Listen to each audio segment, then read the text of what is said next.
Hello दोस्तों, welcome करता हूं आपके प्यारे से प्लेटफॉर्म U2S कैरियर इंस्टीट्यूट पर। दोस्तों, जैसा कि आप लोग जानते हैं, बोर्ड का एग्जाम बहुत ही नजदीक आ चुका है। बहुत सारे बच्चे अच्छे से पढ़ रहे होंगे। बहुत सारे बच्चों का कमेंट आ रहा था कि सर, मैंने मैथ्स और साइंस तो अच्छे से कर रहे हैं, बट हमारा SST का क्या होगा।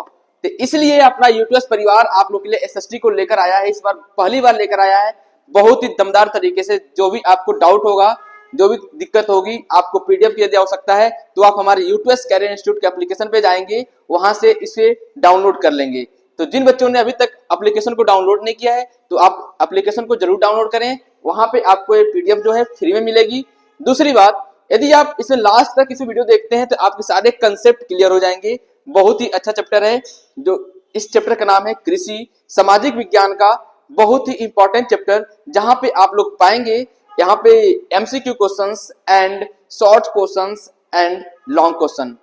अब बच्चे सोच रहे होंगे सर, बहुत सारे बच्चे CBSE बोर्ड वाले देख रहे होंगे सर कि क्या ये CBSE बोर्ड के लिए लाभदायक है। जी हाँ, आप लोग के लिए CBSE बोर्ड हो, चाहे यूपी बोर्ड हो या बिहार बोर्ड हो, सारे बोर्ड्स के लिए इंपॉर्टेंट है। जो बच्चे, जिन बच्चों के SST के भूगोल में कृषि चैप्टर है, वहां पे सारे बच्चे इस टॉपिक को पढ़ सकते हैं। जो भी बच्चे हिंदी मीडियम से हैं, बहुत ही अच्छे तरीके से इस चैप्टर को कवर किया गया है, डिजाइन किया गया है। यूट्यूब पे पहली बार बहुत ही अच्छे तरीके से आप लोग को, यूट्यूब पे तो बहुत सारे वीडियो मिलेंगी, लेकिन वहां पे कंप्लीट सिलेबस नहीं कराया गया होगा।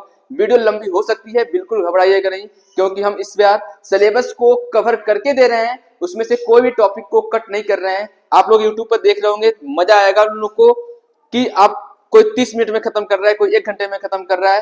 तो बेटा, इसमें टाइम तो लगेगा। अगर आपको पूरा कंप्लीट वीडियो पढ़नी है तो टाइम लगेगा। बहुत अच्छे तरीके से पढ़ाएंगे। आप लोग जहां भी बैठे हैं, अच्छे तरीके से बस ध्यान से सुनते रहिएगा।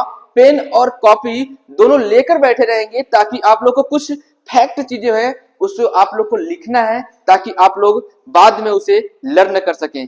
तो आइए हम इस टॉपिक की बात करते हैं। आप लोग देख रहे होंगे कृषि, आप लोग का इसमें फुल चैप्टर मिलेगा, नोट्स के साथ मिलेगा। हम कोशिश करेंगे कि एक एक क्लास में सब कुछ समाप्त हो जाए। यदि नहीं भी होता है तो हम आपको पार्ट 1 पार्ट 2 करके लाएंगे, क्योंकि हम सिलेबस को पूरा कंप्लीट कर रहे हैं।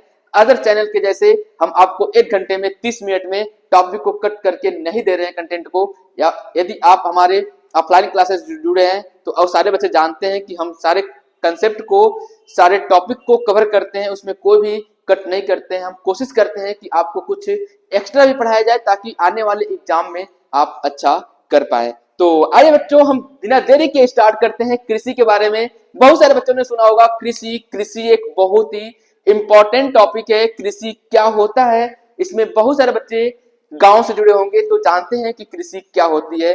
कृषि मतलब होता है खेती करना। जैसे खेती करके हम बहुत सारे खाद्यान्न को उत्पादन करते हैं, जैसे चावल, गेहूं, धान, इन सारे चीजों को हम उत्पादन करते हैं इसमें, कृषि में।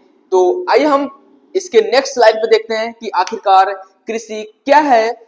तो ठीक है जी, कृषि कृषि यहाँ पे देख रहे होंगे कि बहुत सारे किसान जो हैं, बहुत सारे जो किसान हैं यहाँ पे खेती कर रहे हैं। किस तरीके से खेती कर रहे हैं, हम इसकी प्रक्रिया भी पढ़ेंगे इस चैप्टर में। बहुत ही मजा आने वाला है, बस लास्ट तक बने रहिएगा। बहुत ही अच्छे तरीके से हम कवर करेंगे। आइए हम देखते हैं कृषि के बारे में। जो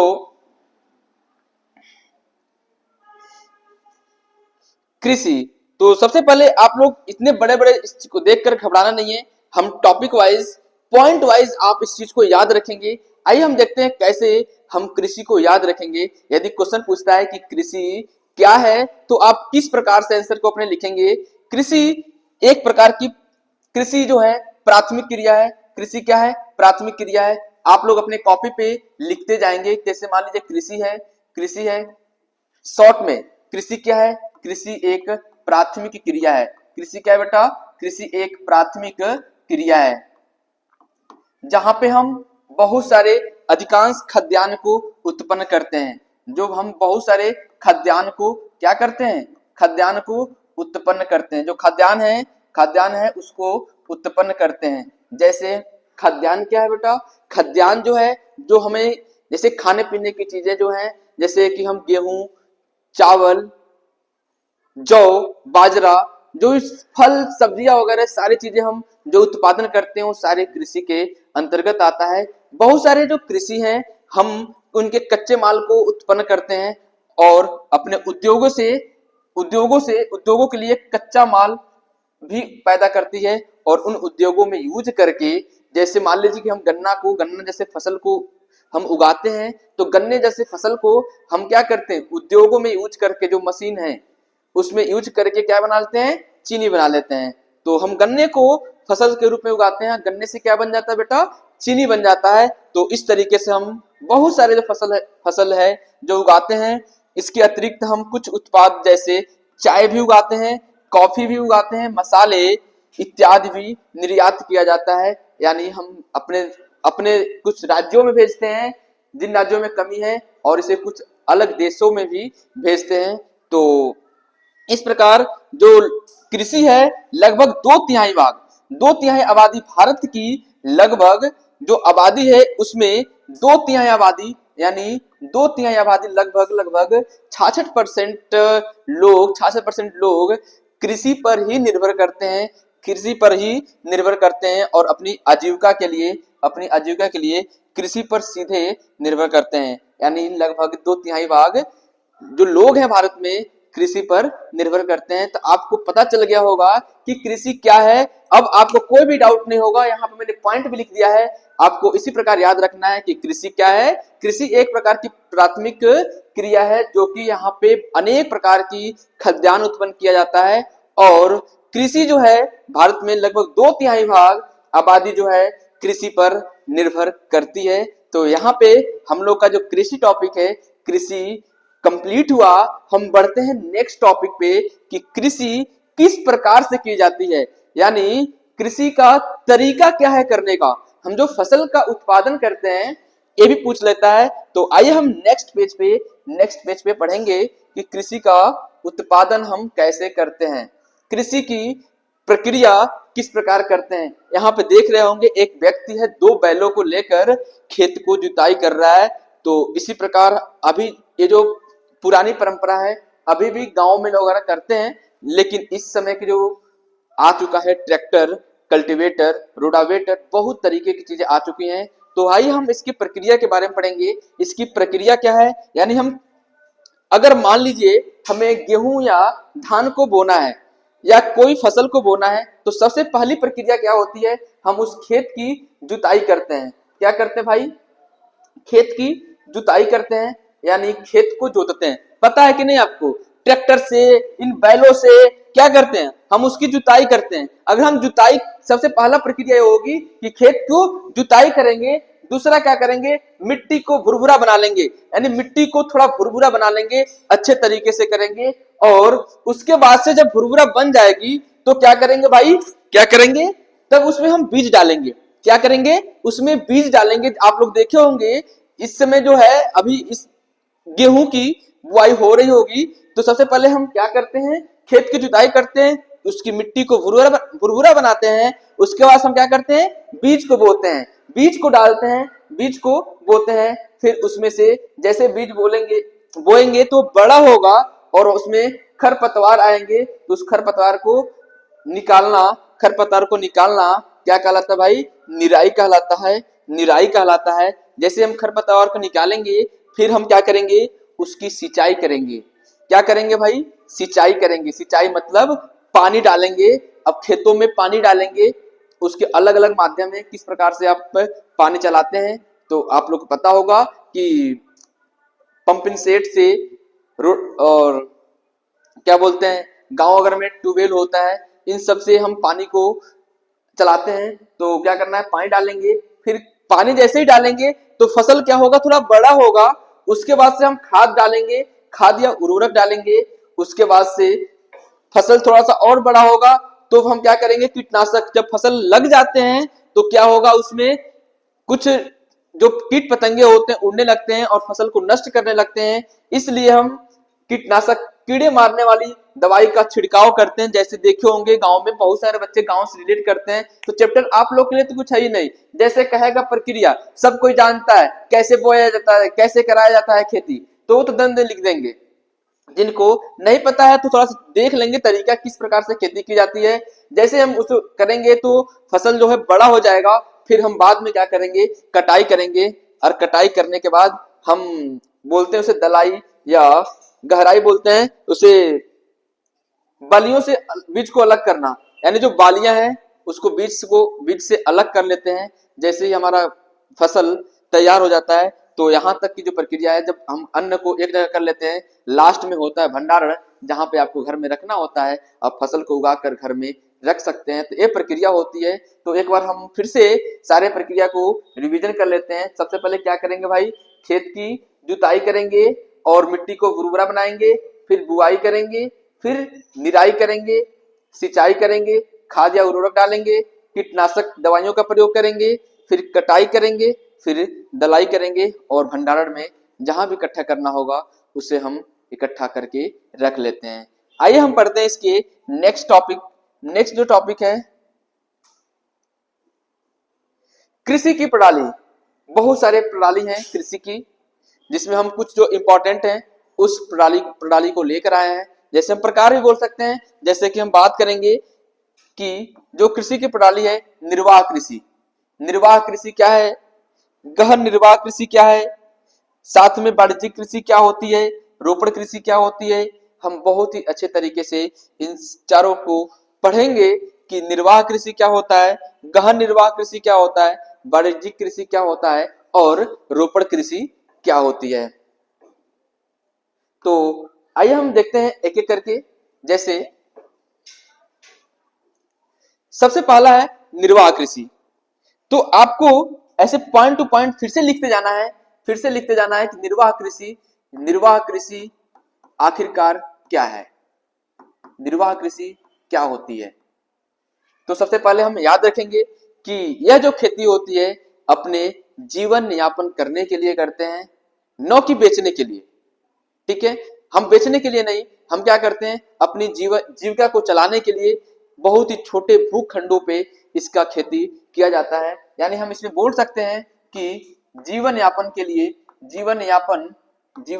लिए इसकी खेती करते हैं। और ये जो खेती होती है छोटे भूखंडों पे होती है, छोटे टुकड़े पे होती है, छोटे भूखंडों पे होती है, न कि ज्यादा भूखंडों पे होती है।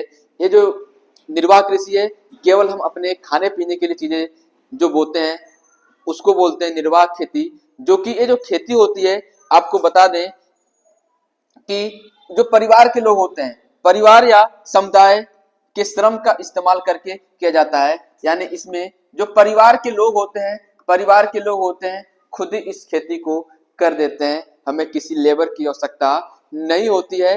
यानी ये जो खेती है, ये खेती मुख्य रूप से मानसून पे लोग डिपेंड करते हैं कि मानसून अगर आएगा तो खेती अपना चालू होगा, जैसे बारिश का इंतजार करते हैं।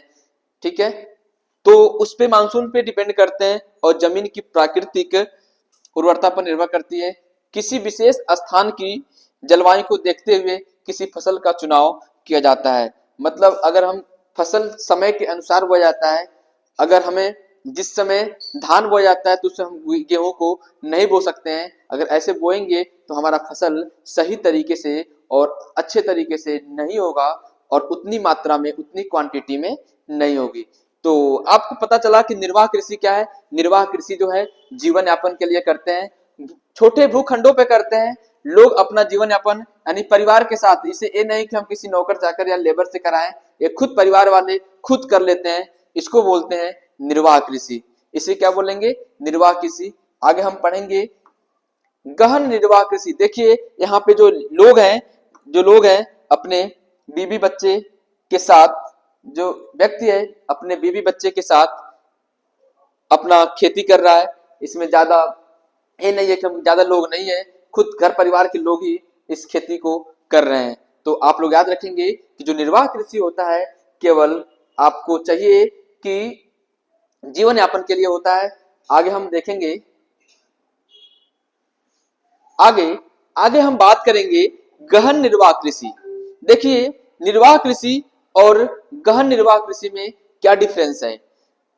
इसमें भी जो गहन निर्वाह कृषि है, हम एक बार फिर से लिख लेते हैं ताकि आप लोग भी ऐसे लिख लिख कर याद करेंगे, आपको पीडीएफ तो मिलेगा ही, आपको पीडीएफ तो मिलेगा ही। मैंने शुरू में बोला है कि पेन और कॉपी लेकर बैठ जाएंगे, जो छोटी छोटी बातें हैं आप लोग उसे लिखते जाएंगे तो बाद में आपको पढ़ने की आवश्यकता नहीं होगी, बहुत ही अच्छे तरीके से इसी क्लास में ही याद हो जाएगा। बहुत सारे बच्चे क्लास में ही याद कर लेते हैं। तो आइए हम देखते हैं गहन निर्वाह कृषि होता क्या है। तो गहन निर्वाह कृषि किसान अपने छोटे भूखंडों पे ही बोता है। इसमें भी क्या होगा, छोटे भूखंडों पे ही इसे बोया जाता है, छोटे भूखंडों पर ही बोया जाता है। साधारण औजार और अधिक श्रम से खेती करता है। यानी इसमें ये है, क्यों अधिक श्रम से खेती करता है, क्योंकि ये चाहता है कि जो अधिक फसलें उत्पन्न करे, अधिक फसलें उगाई जाती हैं। इसमें एक साल के अंदर कई सारे फसलें उगा लेता है, एक साल के अंदर कई सारे फसलें उगा लेता है। इसमें लिख सकते हैं एक साल के अंदर कई सारे फसलें उगाते हैं, कई सारे फसलें उगाते हैं। और बात करेंगे श्रम की, इसमें अधिक श्रम की आवश्यकता होती है, अधिक श्रम की आवश्यकता होती है, यानी अधिक श्रम से खेती करता है। यानी इसमें अधिक लोगों की आवश्यकता होती है, क्योंकि बार बार जो लोग होते हैं, जैसे गेहूं, धान, टमाटर, मतलब कई तरह की फसलें उगाना चाहते हैं, तो इसमें अधिक श्रम की आवश्यकता होती है। इसमें एक डिफरेंस है, ये भी छोटे खेती पे होता है। और इसमें हम बात करेंगे, चावल मुख्य फसल होती है, अन्य फसलें जैसे गेहूं, मक्का, दलहन और तिलहन शामिल है। मतलब ये जो फसलें हैं, हम इसे थोड़ा बहुत अपने जो घर के परिवार के लोग वहां पे होते हैं, इसे थोड़ा सा बेच सकते हैं, क्योंकि थोड़ा सा ज्यादा हो रहा है, एक साल के अंदर बहुत सारे उगाए जा रहे हैं, तो थोड़ा बहुत बेच सकते हैं। ठीक है, तो थोड़ा सारे निर्वाह कृषि और गहन निर्वाह में बस इतना सा फर्क है। तो आप लोग बच्चे, बहुत सारे बच्चों का सोचते हैं कि निर्वाह कृषि और गहन निर्वाह में अंतर क्या है। आखिर इसमें टॉपिक में तो आज आपको समझ आया होगा कि बस थोड़े से अंतर है कि इसे एक साल के अंदर बहुत सारे फसलें इसमें उगाते हैं और अधिक श्रम की आवश्यकता होती है। इसको भी छोटे भूखंडों पे ही की जाती है। तो इसे नोट करते रहिएगा, नोट करते रहिएगा। आइए हम बढ़ते हैं अपने नेक्स्ट टॉपिक पे। अपना जो नेक्स्ट टॉपिक है वाणिज्यिक कृषि। वाणिज्यिक कृषि बहुत ही इंपॉर्टेंट टॉपिक है। वाणिज्यिक कृषि आप लोग सोच रहे होंगे, निर्वाह तो अपने जीवन यापन के लिए कर रहा है, गहन निर्वाह बहुत सारे फसलें उगाकर अपने खाने पीने थोड़ा बहुत बेचने के लिए काम कर, लेकिन जो एक कृषि होती है वाणिज्यिक कृषि, यहाँ पे आप लोग लगाएंगे हेडिंग, यहाँ पे आप लोग लगाएंगे हेडिंग, यहाँ पे आप लोग लगाएंगे हेडिंग वाणिज्यिक कृषि। हम बात करने जा रहे हैं वाणिज्यिक कृषि की, वाणिज्यिक कृषि की। ठीक है, वाणिज्यिक कृषि क्या है? सबसे पहले तो आप याद रखेंगे कि इसको हम बेचने के लिए यूज करते हैं और अधिक मात्रा में उत्पादन करते हैं। वाणिज्यिक मतलब व्यापार करने के लिए करते हैं। ऐसे फसलें जो व्यापार करने के लिए यूज हो, प्रयोग हो। ये लोग एक ही फसलों पर फोकस रहते हैं ताकि हम और अच्छे से वृद्धि कर सकें। तो आइए हम देखते हैं इस प्रकार की जो कृषि के मुख्य लक्षण हैं। आधुनिक निवेशों जैसे अधिक पैदावार देने वाले बीजों, ये लोग क्या करते हैं? अधिक पैदावार वाले बीजों का यूज करते हैं। और रासायनिक उर्वरक यानी जो खाद होती हैं वो भी अच्छे यूज करते हैं। और कीटनाशक के प्रयोग से उच्च पैदावार प्राप्त करना चाहते हैं। इनका जो उद्देश्य होता है उच्च पैदावार यानी अधिक फसल पैदा करना। ये जो खेती होती है अधिक फसल यानी अधिक फसल उगाते हैं, इसे बाजार में बेचते हैं, इसे बाजार में बेचने के लिए यूज करते हैं, बाजार में बेचने के लिए यूज करते हैं। और बात करेंगे कृषि के वाणिज्यिकीकरण का स्तर विभिन्न प्रदेशों में अलग अलग है।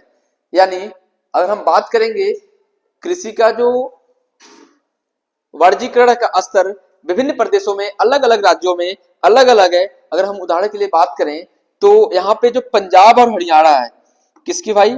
हरियाणा और पंजाब। हरियाणा और पंजाब की बात करें तो हरियाणा और पंजाब में चावल चावल जो है वाणिज्य की एक फसल है, वाणिज्य की फसल है, यानी इसे हम बेचते हैं, यानी एक राज्य से दूसरे राज्य में, एक राज्य से दूसरे देशों में निर्यात करते हैं।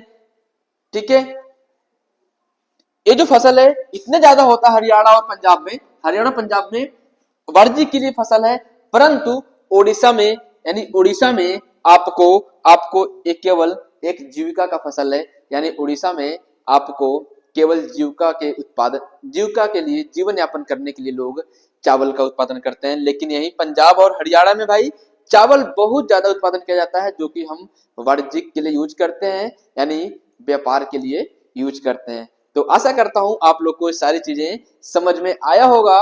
आइए हम बात करते हैं नेक्स्ट टॉपिक पे। नेक्स्ट टॉपिक यानी आपका रोपड़ कृषि, यानी आपका रोपड़ कृषि, रोपड़ कृषि पे जानेंगे। ठीक है, रोपड़ कृषि। आइए हम देखते हैं रोपड़ कृषि क्या होता है। आप लोग अच्छे से समझ गए होंगे, निर्वाह कृषि, गहन निर्वाह कृषि, वाणिज्यिक कृषि एंड।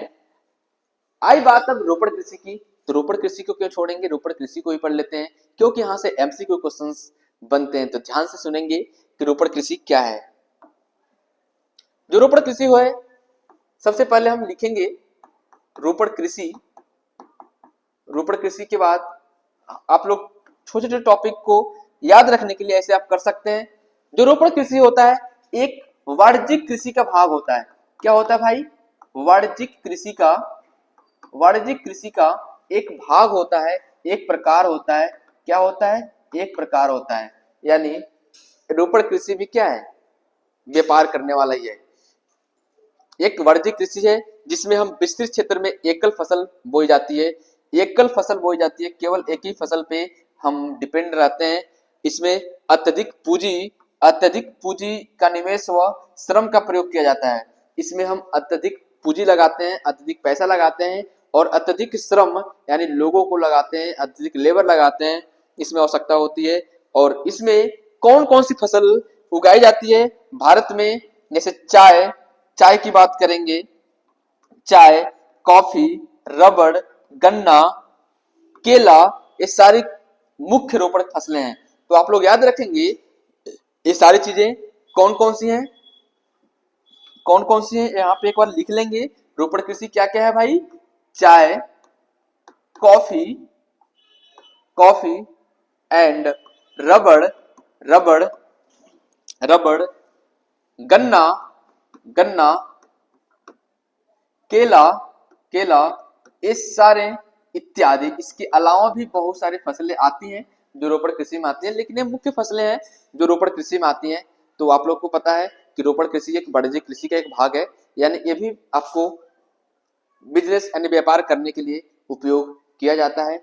आप लोग याद रखेंगे कि रोपड़ कृषि में कौन कौन सी फसलें हैं, याद रखेंगे चाय, कॉफी, रबड़, गन्ना, केला इत्यादि, ये आपकी रोपड़ फसलें हैं। तो अभी तक एक बार रिकॉल करते हैं कि आपने पढ़ा था कृषि क्या है और कृषि की प्रक्रिया क्या है, और यहाँ पे कृषि प्रणाली हम लोग पढ़ रहे थे, कृषि के प्रकार पढ़ रहे थे। तो गहन कृषि, गहन निर्वाह कृषि और वाणिज्यिक कृषि एंड रोपड़ कृषि की बातें अच्छे से यदि समझ में आ रहा है तो चैनल को जरूर सब्सक्राइब कर लेना और अपने दोस्तों को भी जरूर शेयर करना। सच बता रहा हूं, अगर आप लोग सपोर्ट किए तो बहुत ही अच्छे से और अच्छे से कंटेंट लेकर आएंगे। तो जिन बच्चों ने अभी तक अगर चैनल को देख रहा है, अगर सुन रहा है मेरी बातें, अगर समझ में आ रहा है तो जरूर शेयर करना। अपने सारे क्लासमेट्स को, सारे रिलेटिव को शेयर कर दो जो क्लास 10th में पढ़ते हैं। फिर हम आगे बढ़ते हैं। इसका जो नेक्स्ट टॉपिक है,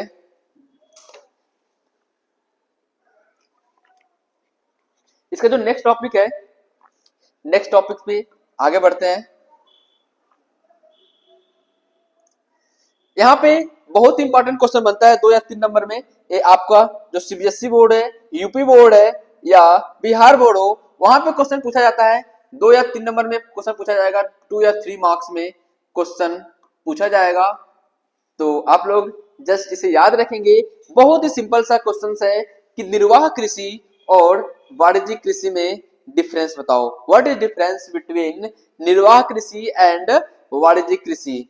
तो डिफरेंस बताना है आपको। निर्वाह कृषि, सबसे पहली बात आप खुद सोच सकते हैं, इधर है निर्वाह कृषि, इधर है वाणिज्यिक कृषि।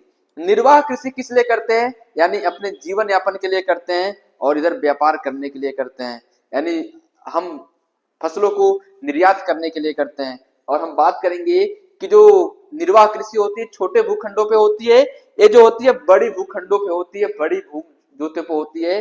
तो आपको टेंशन नहीं लेना है। पीडीएफ को डाउनलोड करने के लिए आपको हमारे U2S कैरियर इंस्टीट्यूट के एप्लीकेशन पे जाना होगा, उसको डाउनलोड करना होगा। आपको वहां पे सारे कंटेंट फ्री में दिया जा रहा है, कोई भी चार्ज नहीं है उसका। तो आपको बात करने हैं निर्वाह कृषि की। तो निर्वाह कृषि छोटी भूमि जोत यानी सीमित भूमि पे बोया जाता है। और ये जो है वाणिज्यिक कृषि, आपको पता है कि व्यापार करने के लिए किया जाता है, तो बड़ी भूमि जोतों पर किया जाता है। चूंकि ये निर्वाह कृषि है तो इसमें ज्यादा हम पारंपरिक तकनीकी और उपकरण का उपयोग करते हैं, जैसे कि कुदाल हो गया। हम बड़े बड़े मशीनें लेकर नहीं आते हैं, ट्रैक्टर, कल्टीवेटर, रोडावेटर, इन सब चीजों का प्रयोग नहीं करते हैं, क्योंकि छोटे भूमि पे बोया जाता है। इसलिए हम इसको कुदाल से खुदाई करने वाली जो छड़ी होती है, जैसे खुरपी वगैरह जो होती है, इन सब चीजों से हम अपना काम चला लेते हैं, क्योंकि निर्वाह करने के लिए करते हैं। छोटी सी जमीन होती है, वहां पे अगर बोना है तो हमें ट्रैक्टर टाली की आवश्यकता, ट्रैक्टर कल्टीवेटर की आवश्यकता क्या पड़ेगी। बट भाई इसमें अगर हम बात करेंगे, इसमें भी हम बात करेंगे आधुनिक तकनीकी की उपकरण का प्रयोग करना पड़ेगा। इसमें आपको ट्रैक्टर, रोडावेटर, कल्टीवेटर, इन सब का यूज करना ही पड़ेगा, क्योंकि यह वाणिज्यिक कृषि है। आपको पता है कि वाणिज्यिक कृषि बिजनेस व्यापार करने के लिए किया जाता है, उस उद्देश्य से किया जाता है जहां पे हम बहुत सारे फसलों को उगाते हैं और अधिक मात्रा में फसल को उगाते हैं। हम बात करेंगे कि जो निर्वाह कृषि होता है छोटा सा होता है, तो हम ये नहीं कि हम एक राज्य से दूसरे राज्य में बेचेंगे, दूसरे देश में बेचेंगे। ये अपने स्थानीय बाजार में, अगर अपने खाने पीने से जो बचता है तो हम अपने स्थानीय बाजारों में ले जाकर इसे बेच देते हैं, स्थानीय बाजार के लिए उत्पादन करते हैं, और ये निर्यात के लिए करते हैं। आपको पता है जो निर्यात, जो वाणिज्यिक कृषि है, आपको मैंने अभी पढ़ाया कि पंजाब और हरियाणा जैसे जो राज्य हैं, चावल का उत्पादन इतना ज्यादा करता है, जो कि एक राज्य से दूसरे राज्य में लोग खाते हैं, इस एक राज्य से दूसरे दूसरे देश में भी लोग खाते हैं, इतना ज्यादा उत्पादन होता है। और हम वही ओडिशा की बात करें तो ओडिशा जो है वहां पे केवल अपने जीवन यापन के लिए चावल को उगाते हैं। वहां पे क्योंकि ज्यादा नहीं होती होगी फसल, ज्यादा नहीं होती है, इसीलिए ऐसे करते हैं। और हम बात करें निर्वाह कृषि की, निर्वाह कृषि जैसा कि आप लोग पता है, एक साल के अंदर आपको बताया था गहन निर्वाह कृषि, निर्वाह कृषि में थोड़ा सा अंतर था। एक साल, एक वर्ष में 2 या 3 फसलें उगाते हैं। ये लोग क्या करते हैं, गहन निर्वाह कृषि वाले एक साल में 2 से 3 फसलें उगाते हैं। बट हम बात करेंगे वाणिज्यिक कृषि की, तो एक ही फसल पर ध्यान देते हैं। यदि वो गन्ना बो रहे हैं तो पूरे उसी पर फोकस रहेंगे, क्योंकि उसको बड़े बड़े लेवल पे बोते हैं, और उसे बड़े जगह पे, अगर गेहूं बो रहे हैं तो उसे निर्यात करने के लिए बहुत ही अच्छे तरीके से उसे बेचने के लिए काम करते हैं, इसलिए वो एक ही फसल पर ध्यान देते हैं। और हम बात करेंगे मुख्य रूप से आजीविका और खाद्य फसलें। ये जो आजीविका और खाद्य फसलों जो होती है, फसलों के उत्पादन जैसे धान और गेहूं ये खाने पीने के लिए यूज करते हैं। ये मुख्यतः गन्ना गन्ना चाय, कॉफी, अभी मैंने आपको दिखाया था रबड़, इन सब का यूज करते हैं वाणिज्यिक कृषि में। तो आपको मैं आशा करता हूं कि निर्वाह कृषि एंड वाणिज्यिक कृषि बहुत ही अच्छे तरीके से समझ में आया होगा। आइए हम बढ़ते हैं अपने नेक्स्ट टॉपिक पे।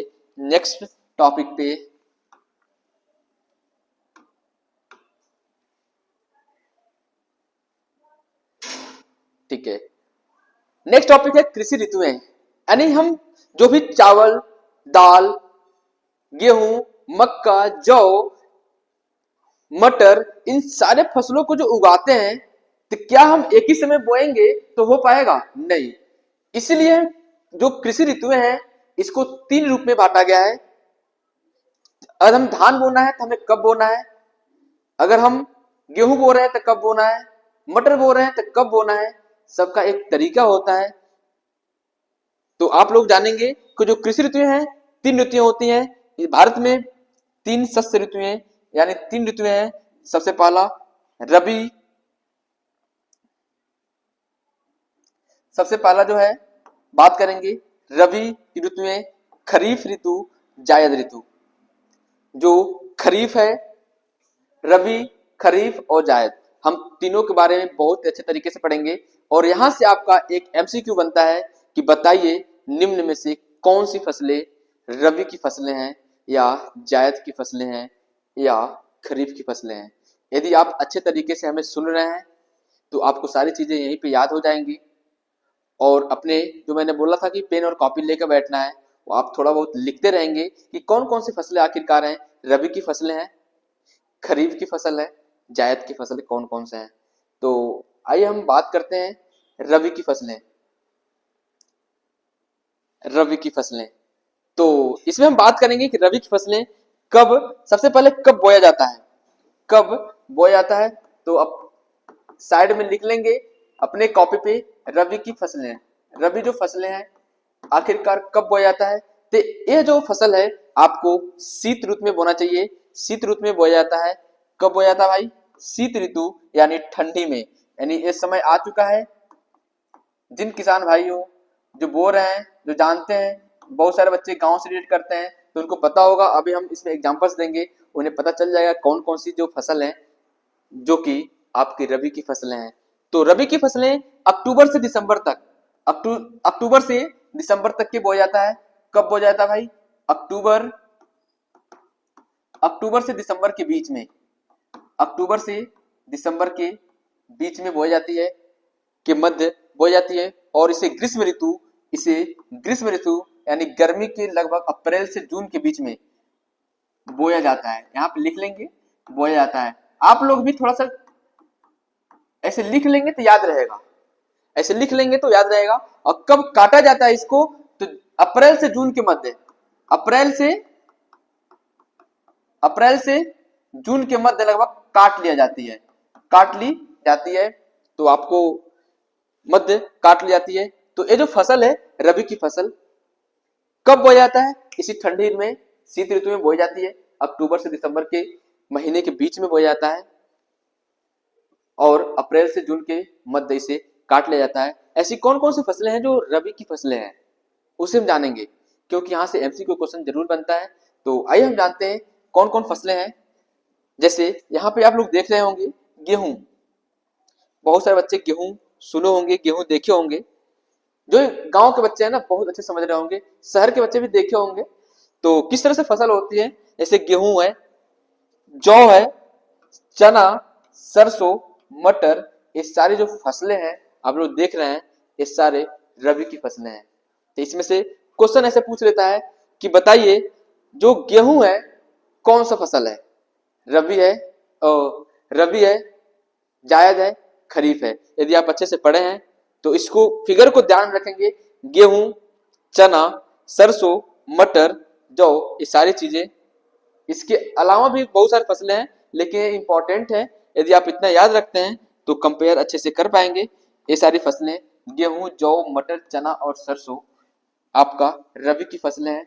इसे याद रखेंगे, कब बोया जाता है, कब काटा जाता है, कौन कौन सी फसल है, तो हम इसके बारे में बहुत ही अच्छे से डिटेल में चर्चा कर दी है। तो आइए हम देखते हैं नेक्स्ट जो है,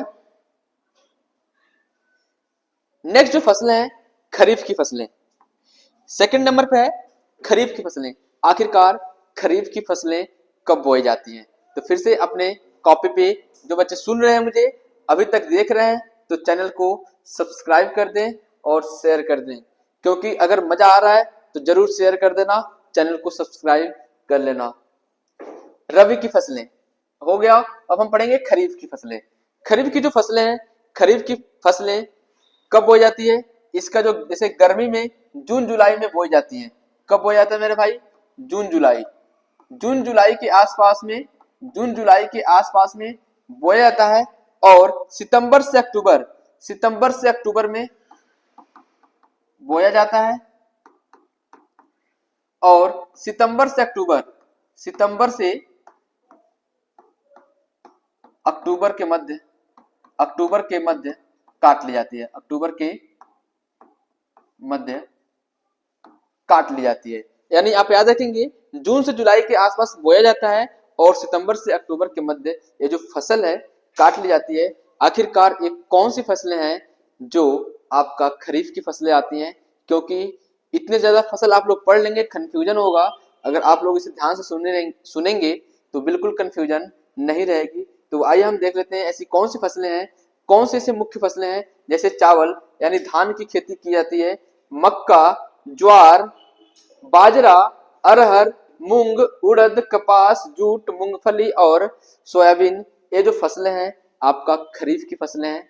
तो एक बार फिगर के साथ देख लेंगे, समझ लेंगे और अपने दिमाग में बैठा लेंगे। तो रबी की फसलें और खरीफ की फसलें, तो आशा करते हैं यहां तक समझ आया होगा। एक लास्ट जो है जायद की फसलें, फिर हम एक बार थोड़ा सा रिवीजन करेंगे फिर आगे बढ़ेंगे। जायद की फसलें, आइए हम बात करते हैं जायद की फसलें। जायद, तो आखिरकार जायद सर आपने बताया इतने समय बोया जाता है, तो आखिरकार जायद की फसलें कब बोई जाती हैं? तो बता दूं आपको कि जो जायद की फसलें हैं, रबी और खरीफ की फसल, जो रबी और खरीफ फसल ऋतुओं के बीच में ग्रीष्म ऋतु में बोया जाता है। ग्रीष्म ऋतु में बोई जाने वाली फसल को जायद फसल कहा जाता है। यानी रबी और खरीफ फसल के जो बीच का जो समय बचता है, जैसे रबी को हम लगभग अप्रैल से लेकर जून के बीच काटते हैं, तो अप्रैल तक जिसे कट गया तो उस समय लगभग मार्च अप्रैल में इन फसलों को बोया जाता है। जायद की जो फसलें होती हैं मार्च अप्रैल के आसपास बोया जाता है। और कौन सी फसल है? जैसे तरबूज, तरबूज जानते होंगे, खरबूज, खीरा, सब्जियां और चारे की फसलें, मतलब गाय भैंस को जो चारा खिलाया जाता है ये उसी समय बोया जाता है। और सब्जी, खीरा, खरबूज आप लोग देखते होंगे जैसे गर्मी आती है, यानी अप्रैल में मार्च अप्रैल में बोया जाता है तो मई तक तैयार हो जाता है। मई जून में देखते होंगे खीरा, खरबूजा, तरबूजा सब कुछ मिलता है और गायों को खिलाने के लिए चारा वगैरह सारी चीजें अवेलेबल होती हैं, क्योंकि अपना फसल जो रबी की फसलें वो काट ली जाती हैं और जो समय बीच में जो समय बचता है उस समय जायद की फसलें को बोया जाता है। तो आपको ये सारे जो फसल हैं आप लोग देखे होंगे, समझे होंगे, जानते हैं, सबको जानता है कि तरबूज क्या होता है, खरबूज क्या होता है, खीरा क्या होता है। यानी ये सारे जो फसलें हैं आपका जायद की फसलें हैं। गन्ने की फसल को तैयार होने में लगभग 1 वर्ष लग जाती हैं। यानी ये जो फसलें हैं आपके जो तरबूज, खरबूज, खीरा, सब्जियां और चारे की फसलें, ये जो सारी फसलें हैं आपके जायद की फसलें के अंतर्गत आती हैं। यानी हम लोग जहां तक पढ़े हैं आपको समझ में आया होगा। लास्ट में हम देखेंगे कि और क्या क्या टॉपिक बचे हैं। अभी तो आराम से आप बैठे रहिए, हमने वादा किया है कि इसमें से यूट्यूब पे पहली बार आया है तो हम एक भी टॉपिक को कट नहीं करेंगे अदर चैनल के जैसे। मैं इसमें आपको सारे टॉपिक्स को कवर करेंगे। मैं ये नहीं बोल रहा हूं कि मैं 1 घंटे में सारे टॉपिक को खत्म करेंगे, भले ही वीडियो को हम 2 टॉपिक्स में खत्म करें, 2 पार्ट में खत्म करें, लेकिन सारे सिलेबस को हम कवर करेंगे। एक भी सिलेबस को कट नहीं करेंगे। क्या पता आप इस टॉपिक को जो नहीं पढ़ाए वही आ जाए एग्जाम में, तो इसीलिए हम सारे टॉपिक्स को कवर करेंगे। यूट्यूब का एक क्वालिटी है कि जो भी पढ़ाता है पूरी ईमानदारी से सारे कंटेंट को, सारे टॉपिक्स को कवर करता है, नहीं तो नहीं उसमें होती है। यदि आया यूट्यूब पे तो यानी आपको पूरे कंटेंट मिलेगा, जैसे हमारा पेड कोर्स में होता है वैसे आपको सारे चीजें मिलेंगी। आइए हम चलते नेक्स्ट स्लाइड पे देखेंगे।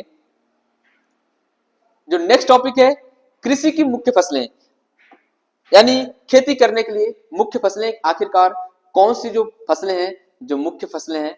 तो बहुत सारे खाद्य फसलें यानी खाने पीने योग्य फसलें कौन कौन सा है? गेहूं, चावल, मक्का, दलहन, ये सारी चीजें खाद्य फसलें हैं। हम नकदी फसलों के बारे में बात करेंगे, जैसे चाय, कॉफी, रबड़, जूट, ये सारे फसल जो है नकदी फसलें हैं। बागवानी, कपास बागवानी फसलें, यानी बागवानी फसलों की बात करें तो फल, फूल, सब्जियां, इन सारे सब्जियों के बारे में, फलों के बारे में, यानी जो नकदी फसल है उन सब के बारे में एक एक करके डिटेल में पढ़ेंगे। आइए हम नेक्स्ट टॉपिक पे चलते हैं, जो है अपना नेक्स्ट टॉपिक है भारत की मुख्य फसलें। देखेंगे कि भारत में कौन कौन सी ऐसी फसलें हैं जो मुख्य फसलें हैं जो उगाई जाती हैं।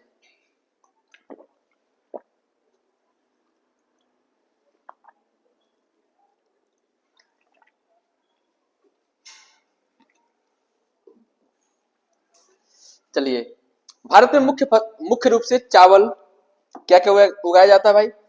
चावल, गेहूं, मोटे अनाज वही जो जौ वगैरह, दालें, दाल, चाय, कॉफी, गन्ना, तिलहन, कपास, जूट इत्यादि फसलें उगाई जाती हैं।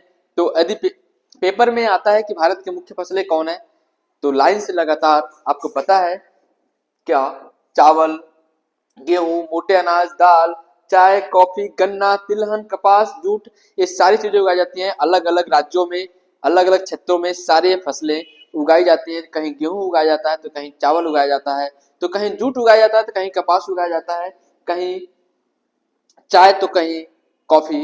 ये सारी फसलें भारत में उगाई जाती हैं। तो आइए हम एक एक चीजें डिटेल में पढ़ेंगे कि आखिरकार कौन सी फसलें भारत में कहाँ पे उगाई जाती हैं।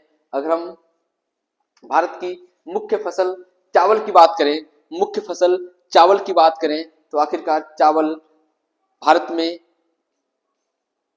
कहाँ पे बोया जाता है? इसका स्थान क्या है? कितनी जलवायु पे बोया जाता है? कितने जलवायु बोया जाता है? कितने तापमान पर बोया जाता है? अगर चावल के बारे में क्वेश्चन पूछ दे तो आपको यहाँ से पूरे डिटेल में आपको करा रहा हूँ।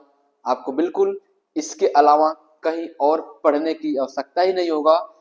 इसीलिए मैंने स्टार्टिंग में बोल दिया कि मैं आप लोग को भले ही टाइम लगे, मैं ये नहीं बोलूंगा कि वन शॉट वीडियो है 1 घंटे में ले जाओ, 30 मिनट में इस चैप्टर को खत्म, ऐसा हम बिल्कुल नहीं करेंगे।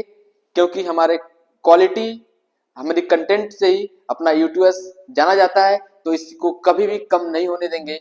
यानी आपको पता है कि भले ही थोड़ा टाइम लगे, लेकिन हम आपको कंटेंट पूरा कंप्लीट देंगे। जैसे चावल की बात करेंगे, जो चावल जो है, चावल भारत का सबसे अधिकांश लोगों की मुख्य फसल है। यानी भारत में जो चावल है, बहुत सारे लोगों का ये मुख्य फसल है। यानी चावल सबसे अधिक खाया जाने वाला है। हमारा देश दुनिया में चीन के बाद चावल यानी सबसे ज्यादा उत्पन्न कौन करता है भाई? सबसे ज्यादा उत्पन्न जो करता है चीन करता है। चीन के बाद चावल का दूसरा सबसे बड़ा उत्पादक राज्य है अपना भारत जो है, देश है। यानी भारत में दूसरा नंबर पे आता है। यानी सबसे ज्यादा चावल कौन उत्पादन करता है भाई? तो चीन। चौसे चावल और चौसे चीन, याद रखना भाई, चौसे चावल चौसे चीन। चीन जो है सबसे पहले नंबर पर आता है चावल को उत्पादन करने में, और दूसरे नंबर पे क्या आता है? भारत आता है। भारत जो है सबसे बड़ा उत्पादक जो राज्य है चावल का, दूसरा नंबर पे है। हम बात करेंगे कि चावल को जब बोया जाता है तो उस समय जलवायु कैसी होती है, किस प्रकार से होती है, वहां पे उस समय तापमान कितना होता है। क्योंकि यदि लॉन्ग क्वेश्चन पूछे तो आप बिल्कुल निश्चिंत रहें, आप यूट्यूब के साथ पढ़ रहे हैं, आपको कोई भी दिक्कत परेशानी नहीं होगी, आप बहुत अच्छे से लिख पाएंगे। जलवायु की बात करेंगे कि धान एक उष्णकटिबंधीय फसल है और गीले मानसून में अच्छी तरह से बढ़ता है। यानी आपका जो गीले मानसून होते हैं, गीले मानसून में यानी लगभग वही बरसात वगैरह नहीं होता है, उसी समय धान को बोया जाता है। रुपया समझते हैं ना आप लोग, जो रुपाई करते हैं धान की, उसको उस समय की बात कर रहा है। उस समय ये फसल जो है बोया जाता है। किस तापमान में बोया जाता है? उस समय जो तापमान होती है लगभग 25 डिग्री सेल्सियस से ऊपर भारी आर्द्रता अपेक्षित है। यानी लगभग 25 डिग्री सेल्सियस के आसपास रहता है। तो चावल की जो खेती है, आप लोग चावल जान गए कि चावल जो है सेकंड नंबर पे आता है भारत में। भारत का जो उत्पादक राज्य है सेकंड नंबर पे है। फर्स्ट नंबर पे जो है, फर्स्ट नंबर पे कौन है मेरे भाई? चीन है। चीन जो है चावल का उत्पादन सबसे ज्यादा करता है। सेकंड नंबर पे कौन है भाई? भारत है। भारत की जो मुख्य फसलें हैं चावल, ये बहुत सारे लोग भारत में चावल खाते हैं, जो कि सेकंड नंबर पे आता है। और हम बात करेंगे नेक्स्ट, यदि हम चावल बोने की हम बात करें तो वर्षा कितना सेंटीमीटर वर्षा चाहिए? लगभग 100 सेंटीमीटर से ऊपर वर्षा होती है। तो उस समय उस समय हम धान को रुपाई करते हैं, धान को रुपाई करते हैं। इसे गर्मियों में भारी वर्षा और कम वर्षा वाले क्षेत्रों में सिंचाई की आवश्यकता होती है। यानी इसे हम लगभग गर्मियों में बोया जाता है। तो उस समय अगर कह रहा है कि इसे गर्मियों में भारी वर्षा यानी अधिक वर्षा की आवश्यकता होती है और कम वर्षा वाले क्षेत्र में सिंचाई की आवश्यकता होती है। सिंचाई मतलब पानी को सींचना, पानी देना। जहां पे अगर वर्षा नहीं हो रही है तो भाई सिंचाई करना पड़ता है पंपिंग सेट से, ट्यूबवेल से, जिसका जो साधन है उससे आप खेतों में सिंचाई करते हैं यानी पानी चलाते हैं। अगर वर्षा नहीं हो रही है, अगर वर्षा आपके नहीं हो रही है तो आपको सिंचाई कराना पड़ेगा। तो बहुत सारे लोग बहुत सारे सिंचाई कराते हैं जब वर्षा नहीं होती है। खेती का क्षेत्र उत्तर और उत्तर पूर्वी भारत के उत्तर पूर्वी भारत के मैदान, तटीय क्षेत्र और डेल्टा क्षेत्र सिंचाई की मदद से पंजाब, हरियाणा और पश्चिम उत्तर प्रदेश और राजस्थान के कुछ हिस्से पे इसकी खेती बहुत ही अधिक मात्रा में होती है। आप लोग याद रखेंगे कि भारत की बात करेंगे, भारत के अंदर बहुत सारे राज्य हैं, जिसमें पंजाब की बात करें तो पंजाब में, हरियाणा में और पश्चिमी उत्तर प्रदेश में यानी उत्तर प्रदेश में और राजस्थान के कुछ हिस्सों में चावल का उत्पादन बहुत ही ज्यादा होता है। चावल का उत्पादन बहुत ही ज्यादा होता है। तो इस प्रकार आप पढ़ लिए कि चावल क्या होता है, चावल का स्थान क्या है भारत में और उसकी जलवायु क्या है, उस वर्षा पढ़ लिए, खेती का क्षेत्र पढ़ लिए। तो सारी चीजें आपको कवर हो रही हैं। यानी चावल के बारे में कुछ क्वेश्चन पूछता है तो आशा करता हूं आप लोग लिख लेंगे। सारे क्वेश्चंस का आंसर बहुत ही आसानी से आप लोग कर लेंगे। जो भी मेरी बात ध्यान से सुनना है 100% वो अच्छा से कर पाएगा। बहुत सारे बच्चे सोचते हैं कि इसको तो हम बाद में पढ़ लेंगे, तो बेटा आप लोग के पास टाइम नहीं है। अगर पढ़ना चाहते हो तो इसी क्लास को अच्छे तरीके से पढ़ लेना, आपका काम बन जाएगा। यहाँ से आपका एक लॉन्ग क्वेश्चन ही बनता है, आप लॉन्ग क्वेश्चन भी तैयार कर लोगे। आइए हम पढ़ते हैं नेक्स्ट। जो नेक्स्ट टॉपिक है गेहूं। चावल के बारे में हमने पढ़ लिया, जो मुख्य फसलें हैं। चावल के बाद हम बात करेंगे गेहूं का। गेहूं जो है, गेहूं दूसरी सबसे महत्वपूर्ण खाद्य फसलें है। सबसे पहले हम चावल को सबसे मुख्य फसल माने थे। चावल के बाद गेहूं दूसरे सबसे महत्वपूर्ण खाद्य फसल है। यह उत्तर में और देश के उत्तर पश्चिमी भाग में मुख्य खाद्य फसल है। और एक किस मिट्टी पर बोया जाता है, कितनी तापमान चाहिए, कितनी वर्षा चाहिए, खेती के क्षेत्र कौन कौन है, गेहूं के उत्पादक राज्य कौन कौन है, हम इन सब के बारे में डिस्कस करेंगे। अगर बात करता है, क्वेश्चन पूछता है गेहूं के बारे में, तो गेहूं का सबसे पहले हम बात करेंगे मृदा किस, कौन सी मिट्टी पे, हमें नहीं कहीं बो दोगे तो अच्छे से हो जाएगा फसल। हम उस मिट्टी पर निर्भर करता है कि कहां पे बोए कि हमारा फसल बहुत ही अच्छे और उच्च पैदावार हो। जैसे चार्ज लगा दीजिए इसको। जैसे मृदा की बात करेंगे, जलोढ़, एक मिनट, जो सिस्टम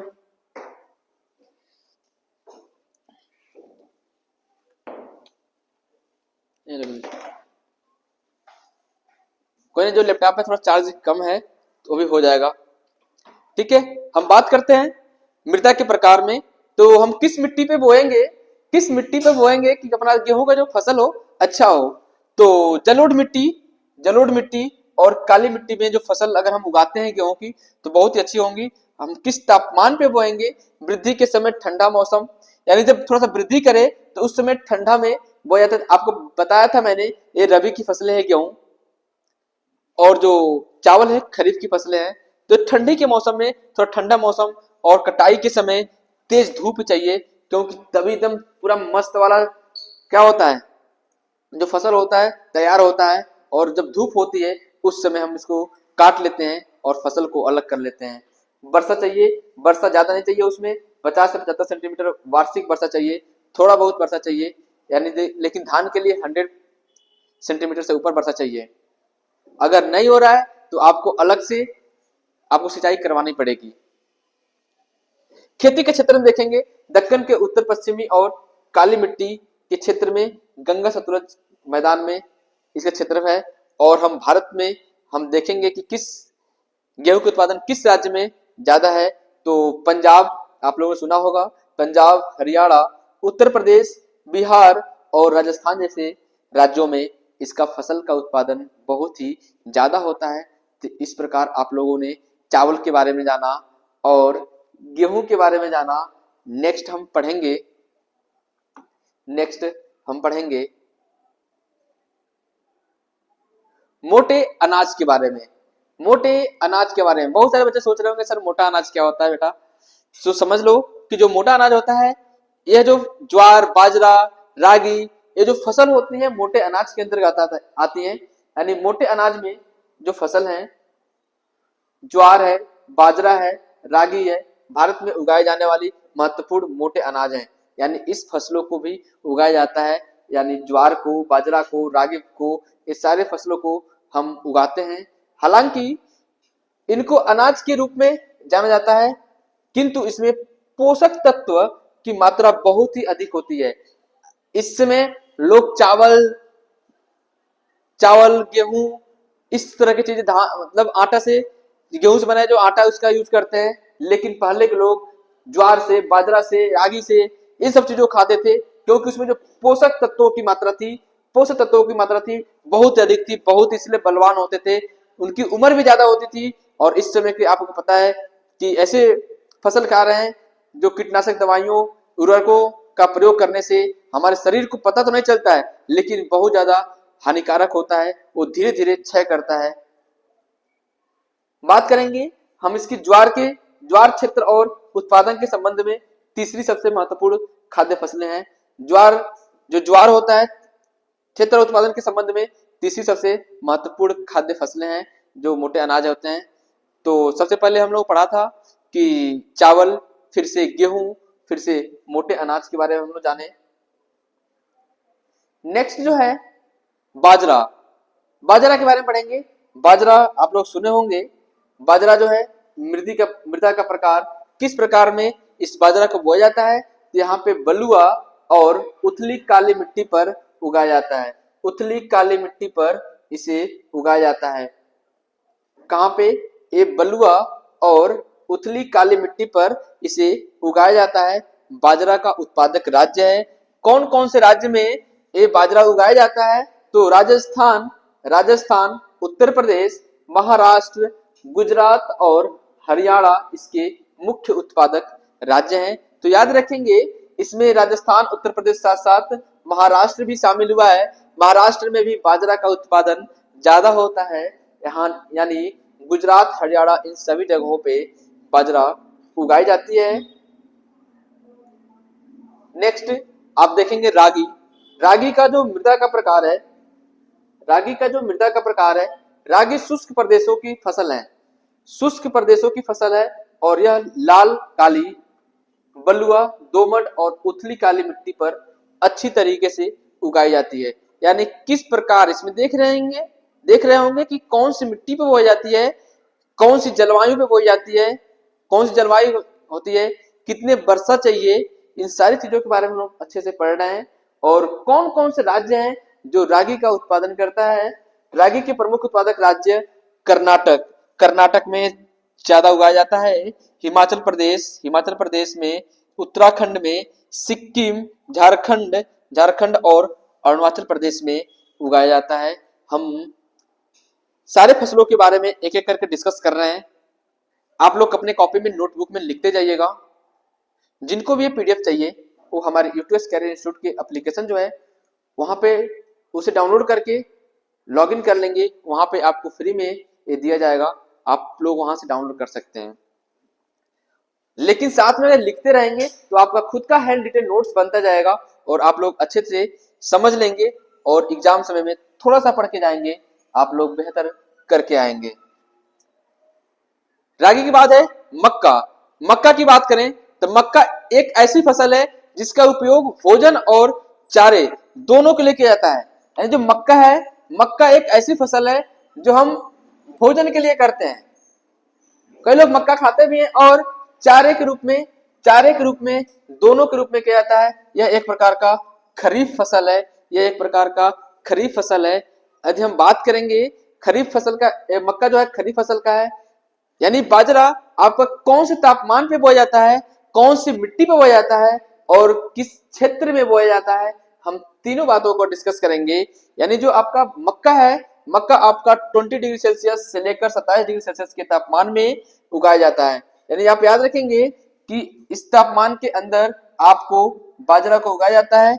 21 से 27 डिग्री सेल्सियस के बीच में आपको उगाया जाता है।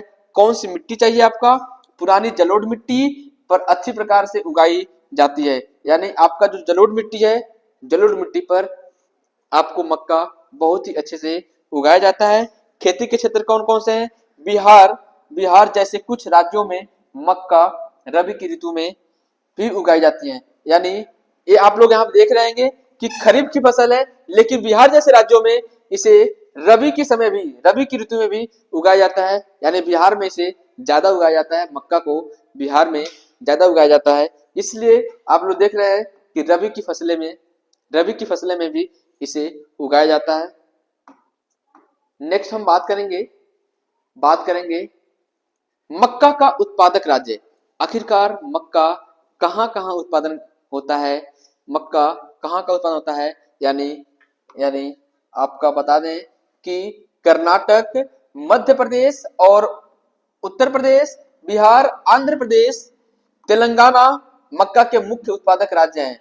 इन राज्यों का नाम याद रखेंगे, कर्नाटक में, मध्य प्रदेश में, उत्तर प्रदेश में, बिहार में, आंध्र प्रदेश में और तेलंगाना में मक्का का मुख्य उत्पादक राज्य है। आधुनिक प्रौद्योगिकी निवेश जैसे उच्च पैदावार देने वाले बीजों का प्रयोग करते हैं, वहां पे उर्वरक यूज करते हैं, सिंचाई समय से समय करते हैं, इसलिए वहां का उत्पादन बढ़ गया है।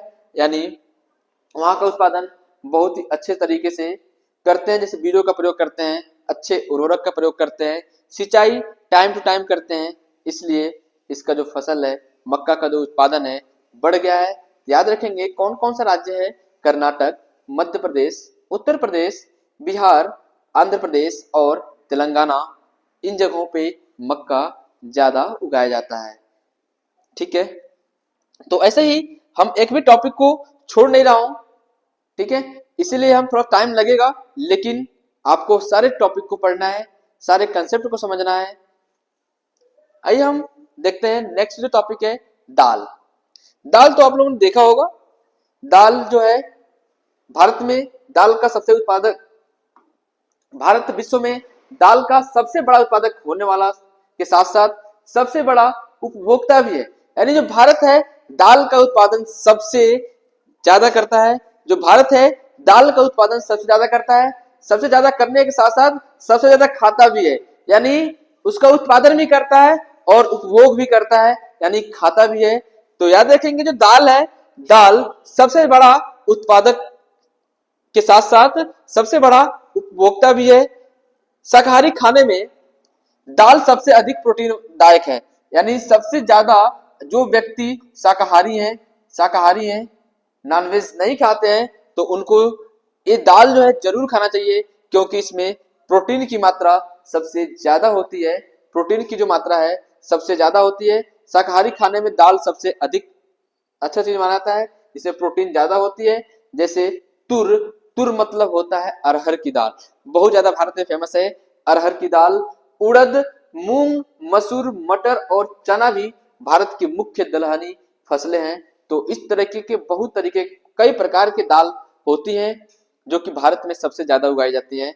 सबसे अच्छी बात है कि भारत में सबसे ज्यादा उगाया जाता है भाई, और सबसे ज्यादा खाया भी जाता है दाल। तो इसमें कौन कौन से दाल हैं, जैसे तुर का दाल है यानी अरहर की दाल है, उड़द है, मूंग है, मसूर है, मटर है और चना है। इस सारे चीजें जो है दाल हैं, दाल में आती हैं, दाल के मूंग, मसूर, मटर के दाल हैं। नेक्स्ट हम देखेंगे दाल को कम नमी पे होती है। हम दाल को कम नमी की आवश्यकता होती है और इन्हें शुष्क परिस्थितियों में भी उगाया जा सकता है। फलीदार फसलें होने के नाते अरहर को छोड़कर अन्य सभी दालें वायु से नाइट्रोजन लेकर भूमि की उर्वरता को बनाए रखती हैं। अतः इन फसलों को आमतौर पर अन्य फसलें के आवर्तन में बोया जाता है। ठीक है, यानी दाल को नमी की आवश्यकता होती है, यानी नमी वाले क्षेत्रों पे, नमी वाले जगह पे दाल को उगाया जाता है। और हम दाल की उत्पादक राज्य बात करें तो भारत में मध्य प्रदेश, राजस्थान, महाराष्ट्र, उत्तर प्रदेश और कर्नाटक दाल के मुख्य उत्पादक राज्य हैं। यानी कौन कौन सी जगह है जो कि आपको पता है? महाराष्ट्र, मध्य प्रदेश, राजस्थान, उत्तर प्रदेश और कर्नाटक दाल का मुख्य उत्पादक राज्य है। यहां तक आप लोग अच्छे से पढ़े। देखिए, जो मुख्य फसलें हैं भारत की, हम सारे फसलों के बारे में बता रहे हैं। एग्जाम में कहीं से भी क्वेश्चन आ सकता है। हम एक भी टॉपिक को, मैं शुरू से बोल रहा हूं, एक भी टॉपिक को आपको छोड़ने रहा हूं। बहुत सारे चैनल वाले होंगे आपको छोड़े होंगे, उसको आपको 1 घंटे में 30 मिनट में चैप्टर कवर करते हैं। आप खुद सोचिए, क्या आप 30 मिनट में पढ़ के आप एग्जाम में पास हो सकते हैं? बिल्कुल नहीं। आपको बस ऐसे जो क्वेश्चंस आते हैं, हर बार आते हैं, वो क्वेश्चन करा दिया जाता है। लेकिन आप जब डीपली पढ़ेंगे तो थोड़ा टाइम लगेगा, आपको टाइम देना पड़ेगा, आपको अच्छे से पढ़ना पड़ेगा। तो बिल्कुल इत्मीनान तरीके से अच्छे से बैठे रहिए और सुनते रहिए।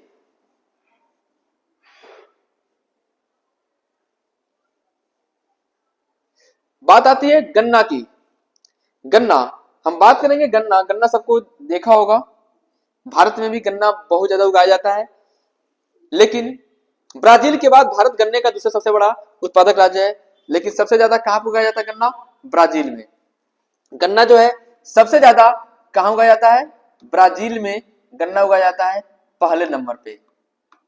ठीक है, पहले नंबर पे। दूसरे नंबर पे कौन आता है भाई? अपना प्यारा देश भारत।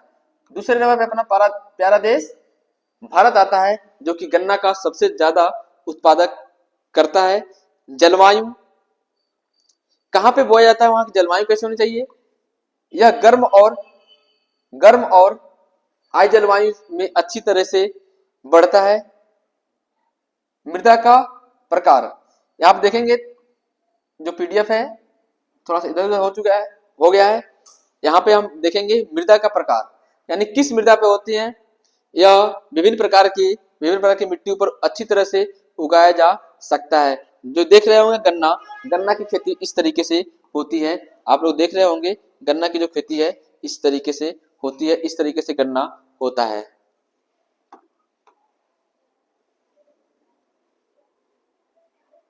उसकी तापमान कितनी चाहिए आपको? गन्ना बोने के लिए जो तापमान है 21 से लेकर 27 डिग्री सेल्सियस होना चाहिए। वर्षा 75 सेंटीमीटर और 100 सेंटीमीटर के बीच में वार्षिक वर्षा होनी चाहिए। और प्रमुख गन्ना उत्पादक राज्य कौन कौन सा है? तो भाई सबसे ज्यादा जो है उत्तर प्रदेश, मतलब सबसे जो सर्वाधिक जो उत्पादन करने वाला है उत्तर प्रदेश है। महाराष्ट्र है, कर्नाटक है, तमिलनाडु है। इन जगहों पे भी गन्ना बोया जाता है, गन्ने की खेती की जाती है। यानी सबसे ज्यादा ब्राजील में बोया जाता है और दूसरे नंबर पे अपने प्यारा भारत देश में बोया जाता है।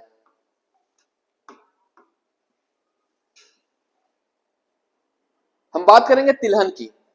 तिलहन की बात करेंगे। तिलहन जो है, भारत तिलहन का सबसे बड़ा उत्पादक है। बात करेंगे तिलहन की।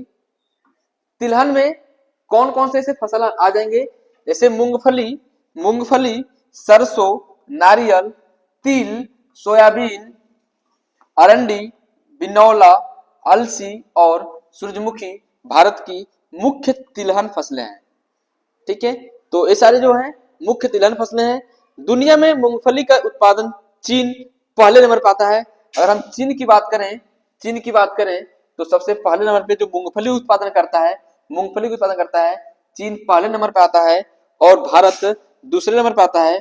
और रेपसीड उत्पादन में कनाडा प्रथम पे आता है, चीन दूसरे पे आता है और भारत दुनिया में तीसरे स्थान पे आता है। तो यहाँ से आप लोग तिलहन के बारे में जाने। तिलहन में बहुत सारे फसलें जो आती हैं उसमें से मूंगफली की बात किया है। मूंगफली जो है भारत में दूसरे नंबर आता है और चीन में सबसे ज्यादा होता है। तो आपको एक चीज और था, चीन में चावल भी सबसे ज्यादा होता है और भारत दूसरे नंबर पर आता है। मूंगफली भी चीन में सबसे ज्यादा होता है, भारत जो है दूसरे नंबर पर आता है। जो गन्ना की बात करें, गन्ना ब्राजील में सबसे ज्यादा होता है, भारत दूसरे नंबर पर आता है, यानी भारत अभी पहले पे नहीं पहुंचा है। तो आप लोग मेहनत कीजिए कि भारत भी पहले पहुंचे और अच्छे से खेती करे, ताकि इसमें लाभ हो सारे किसान भाइयों को। चाय, चाय की बात करेंगे। चाय जो होता है, दुनिया में चाय का उत्पादन 2020 में चीन प्रथम और भारत दूसरा नंबर पर था। 2020 के आंकड़ा के अनुसार हम बात करेंगे, 2020 के आंकड़ा के अनुसार चीन जो है प्रथम नंबर पर चाय का उत्पादन करता था और जो भारत है दूसरे नंबर पर था। किस जलवायु में चाय को बोया जाता है, हम बात करेंगे जलवायु की। तो उष्ण कटिबंधीय और उपोष्ण कटिबंधीय, यानी गर्म और आर्द्र। आर्द्र होता है नमी, आर्द्र होता है नमी, यानी गर्म और आर्द्र जलवायु में अच्छी तरीके से विकसित होता है। यानी जो आपका चाय है गर्म और आर्द्र जो होता है वहां पे अच्छे तरीके से विकसित होता है। हम बात करेंगे कि कौन सी मिट्टी पे आखिरकार ये बोया जाता है। तो चाय जो है गहरी उपजाऊ अच्छी तरह से सूखी मिट्टी जो ह्यूमस और कार्बनिक पदार्थों में समृद्ध है, ह्यूमस और कार्बनिक पदार्थों में समृद्ध है, वहां पे अगर हम बोएंगे तो आपका जो चाय का उत्पादन है बहुत अच्छा होगा, ज्यादा होगा। चाय के लिए वर्षा कितनी चाहिए, तो वहां पे आपको बहुत ही ज्यादा वर्षा की आवश्यकता होती है।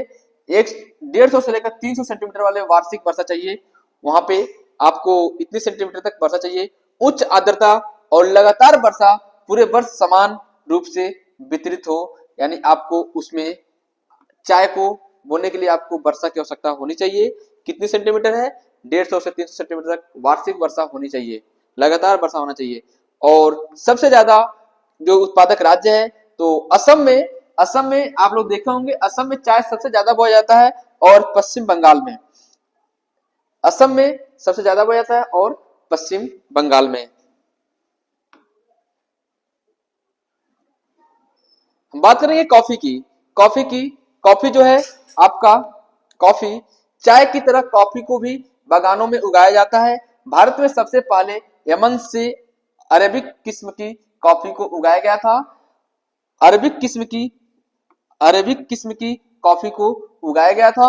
शुरुआत में कॉफी को बाबा बुदन पहाड़ियों में उगाया गया था, यानी कॉफी को सबसे पहले बाबा बुदन की पहाड़ियों में उगाया गया था और यहाँ पे अरेबिक किस्म की कॉफी को उगाया गया था। पहले यमन से अरेबिक किस्म की कॉफी को उगाया गया था।